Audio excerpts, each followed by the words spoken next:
Matapos paglamayan ng 2 gabi at ilibing, biglang umuwi si Eduardo Guille Sr. sa Sual, Pangasinan na buhay na buhay. Akala ko kasi talagang patay na kasi lahat ng mga paa niya, may allergic din siya, may allergic din yon po. Kaya yon talagang sabi ko siya. August 4 nang may makitang kalahating katawan ng tao sa dalampasigan ng Burgos. Kinabukasan ng kunin at iuwi ito ng pamilya Guille sa paniniwalang yun si Eduardo. Paliwanag naman ni Eduardo, umalis siya ng bahay nang magkatampuhan sila ng kanyang misis. Sabi nila, multo, inilibing ka na. Bakit ka nabuhay? Sabi ko, binigyan pa ako ng pagkakataon ng Panginoon. Bagaman masaya ang pamilya Guille, nanlulumo raw sila sa nagastos sa lamay at pagpapalibing sa maling bangkay. Ayon sa Burgos Police, may 2 pamilya mula sa Dasul, Pangasinan at Zambales ang nagkiklaim sa bangkay.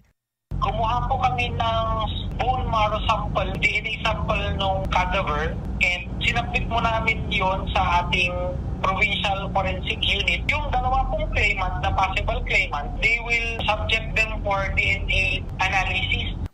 Russell Simorio ng GMA Regional TV, nagbabalita para sa GMA Integrated News. Kapuso, alamin ang maiinit na balita. Bisitahin at mag-subscribe sa GMA Integrated News sa YouTube.